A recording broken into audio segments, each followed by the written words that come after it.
Good morning, good afternoon, good evening, wherever you may be.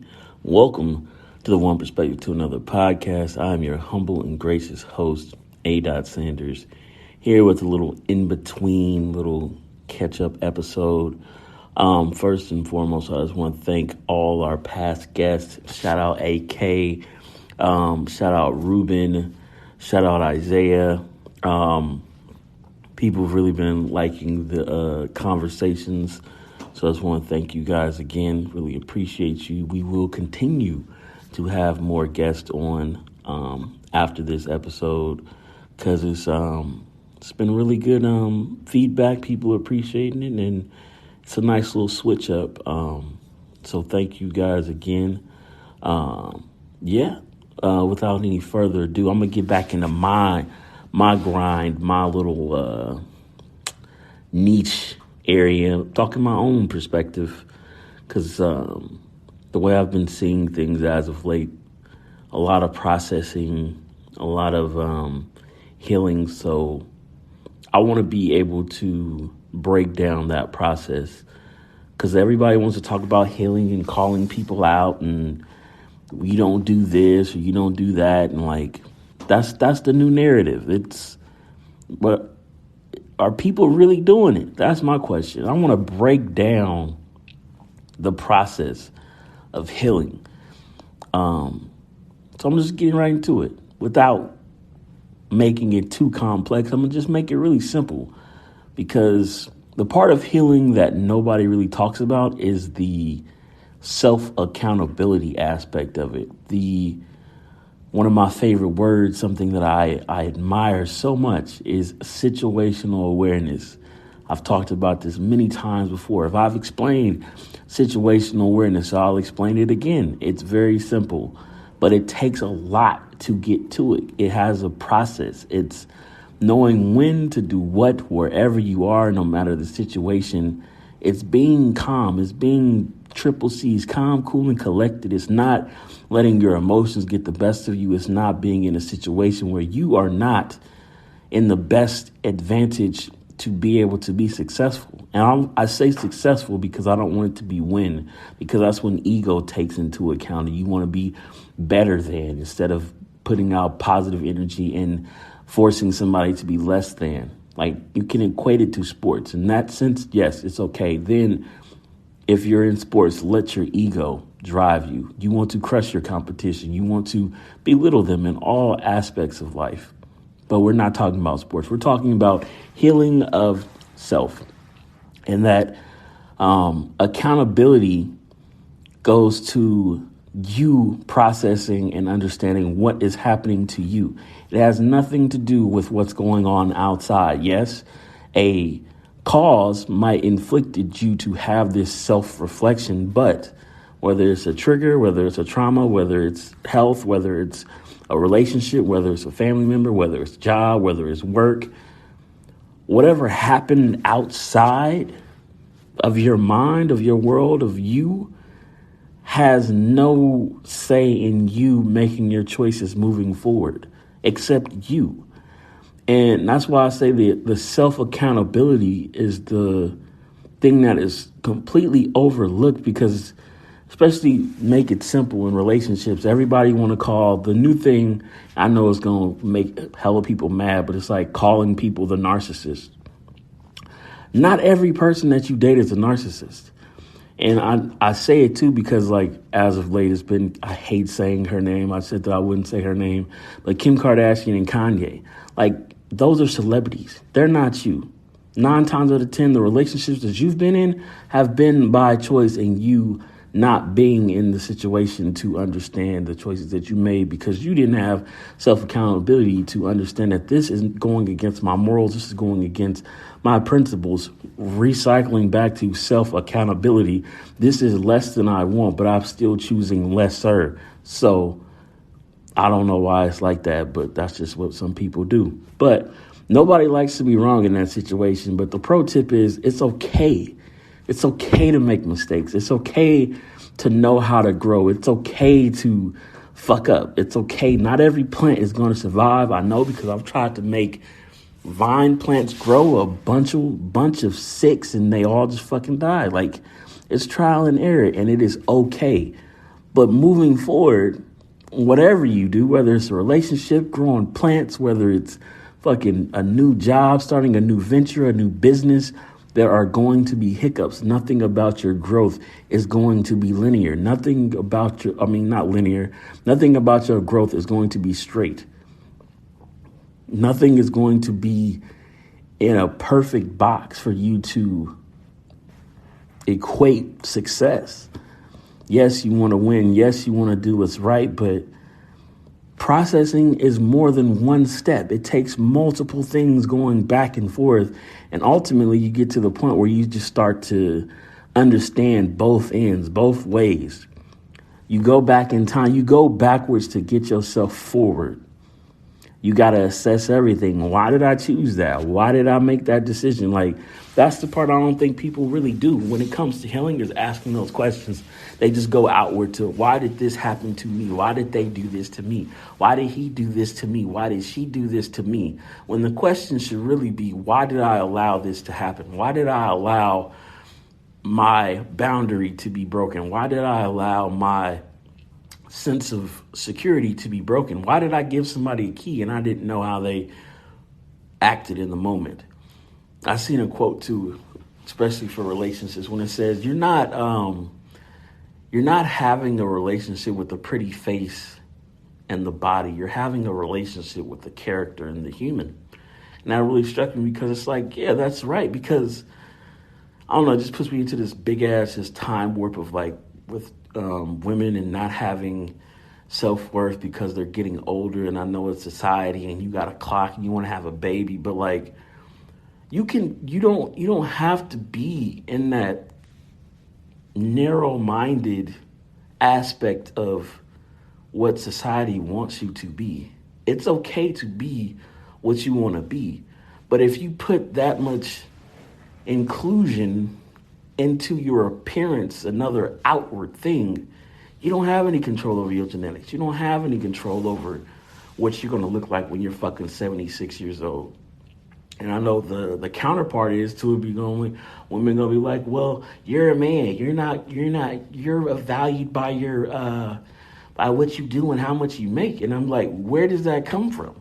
That comes from your perspective on how society views people. If you live your life as a human being, the person that you want to be and the person that you want to attract, why the fuck does that matter? But we sit on screens all day and we look and we scroll and we see people like Kim Kardashian wearing X, Y, and Z, and that makes me feel pretty. And yeah, kudos to her. Like, I've talked about her before. I hate talking about her, but she is the prime example of it, because she is the person that sets the mode for society's trends, because it's all digital. It's all in the TikToks and the Instagram, the Facebook. You're scrolling. You got 7 seconds of attention. How can I make it pop? Let me put on my body. Let me do this. Let me show this. Let me be this.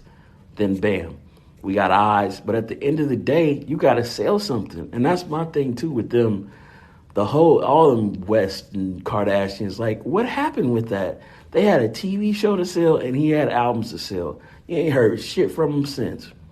This isn't going to be evergreen now because I'm dating it, but it's the same principle. Like, they did what they had to do. They got your mind, they got your body, they got your soul, and that's all they wanted. They don't really want to help you grow. They don't know you.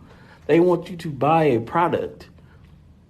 And that comes back around full circle again. What is really healing? You got to do the inside work, because if you want to be the human that you really want to be, if your outer shell is more important than your inner shell, then that's a problem.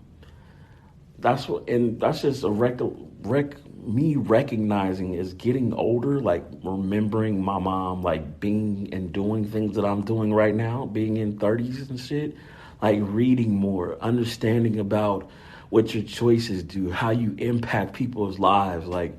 And I'm not saying that the way I live life is perfect. It's just what's comfortable for me, because I don't have to I don't go to sleep at night fucking worrying about somebody doing something to me. I don't go to sleep worrying about whether or not if I fucking got a wrinkle or if something that I said is going to offend somebody. Because if you live truly, then you don't have none of those problems. Like, I'm not trying to scam you. I'm not trying to take from you. I'm trying to just give my perspective on what I see and how I live life. And it makes it really simple for me. But like, I just see people and they be asking all the wrong questions.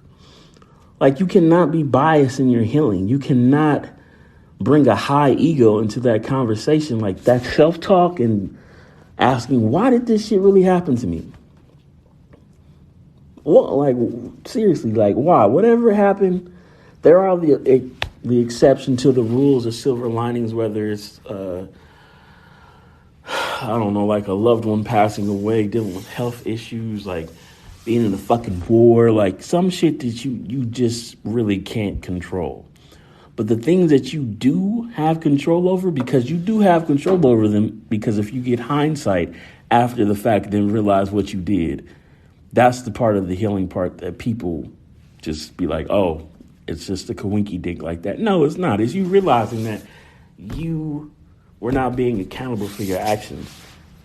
So you may have been hurt, whatever, because I love that situational awareness, whether it led me to the good parts or the bad parts. Like, sometimes it's just, it is what it is.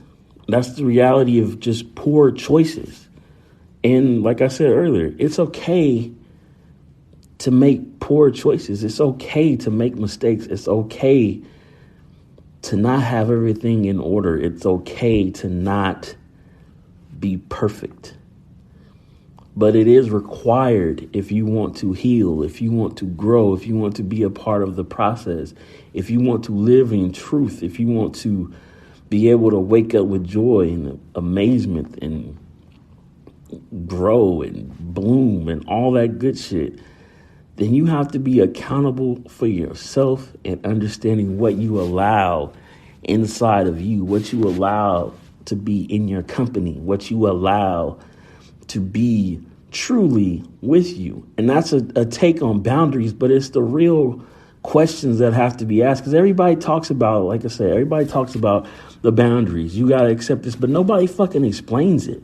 That means that if you have the friend that you don't like, then you have to separate time. If you have the family member in your life that doesn't accept you or doesn't respect you, then you have to take the time away. If you got the job that you don't like, that's the self-accountability and seeing like, hey, I need to do X, Y, and Z to get to A, B, and C. And if you want to do it, then you got to do them steps. If not, then you're going to be in the same fucking situation that you was in before. And nobody wants to be like that. And that's where I feel personally, sometimes a lot of people get in the rut of it being, oh, it's the outside world. It's what, for whatever reason, stops a person from wanting more because they're comfortable. And I'm not a fucking psychiatrist. I'm not a therapist. I'm not a doctor in that sense. I know there's a clinical term for the thing that I am explaining, but I don't know what it is. But I know that it is caused because somebody or something has led you to be okay in your, I don't know what the word is. Shit, it was just on my mind, but I forgot it. But whatever happens in your mind that causes you to feel that it is okay to be there, but then you can go either fight or flight. Then you might get anxiety. You might feel like you in a toxic environment, but it's all because of the choices that you make as yourself. Self accountability, being aware, situational awareness. But do people even have these conversations inside their head? Do they have these self-talks with themselves and asking like, hey, I want to do this. I want to grow. I want to do this. Do you have those conversations with loved ones? Do you have those conversations with your mom, your dad, your brothers, your sisters, your cousins? Like, who do you converse with about you living this existence? Or are you okay just being okay? Are you okay being not a presence? Are you okay with just being. I don't know. Does that even make sense? But I mean, hey, if that's what you want to do too, then that's okay too. But you can't complain about the situation if you want more. If you want more, you gotta go through some shit. You gotta be sad to be happy. You gotta be in the darkness to see the light. I didn't always understand that. Like, I wanted everything to be fucking perfect and positive and shit, but it didn't work like that. You gotta go through some dark shit. You gotta be a fucking evil thoughts. You gotta fight with your ego every day. You gotta fucking pimp slap your ego sometimes. You gotta understand that you are your ego as well too, and that's a really deep thought to like put into words. But if you've had those conversations and if you had that growth moment within inside of you, then you know what that feeling is. As much as I want to put things into words, sometimes I just can't do it. Maybe it's because I'm just not there yet. I haven't progressed my own self to get to that point, but it is what it is. But I came to the conclusion, and just my frame of thought and frame of thinking is that I want to move with more intentions instead of moving with expectations, because my intentions are internal. They come from me. They're questions from me. They're thoughts provoked at my growth, at my awareness to the world, instead of expectations, because I do not control those expectations. It's more of a hope, and nothing is wrong with hope, because hope is a beautiful thing. But when it comes to the things that I can move with my mind, my body, my spirit, my soul, it's important that I move with intention and control my choices, my actions, what I give out, what I let in. And that's a better, at least to me right now, in this point in time, a better frame of giving my energy out. Because I don't want to expect, especially from things that are doing their own things, they're on their own journeys, and I don't want to sway that. But if we can meet in the middle and connect with great intentions, whether it's an intangible or a tangible thing, a person, a job, an opportunity, I want to be perfectly in sync with those opportunities. So that's my little rant. With that being said, like I said, we're going to be back with some more people. Back to the old school, just the rant on some gangster shit that I just had on my mind. But I hope everybody's doing well. I want to thank everybody who's been listening. Shout out to everybody who leave comments, say they like the episode. Telling more people to listen, really appreciate that. One perspective to another is always a little special place to my ego and my soul. I hope everybody's enjoying it. The merch is still out there. The website is still up. Getting more people on the next couple of weeks. So yeah, with that being said, as always, tell two friends to tell two friends. Leave a like, a comment, review. We are available on all podcast platforms: Stitcher, iTunes, Google, Amazon, you name it, we own it. Search Opta or search One Perspective to Another, and we will catch you on the flip side. I thank you, I appreciate you, and we are out.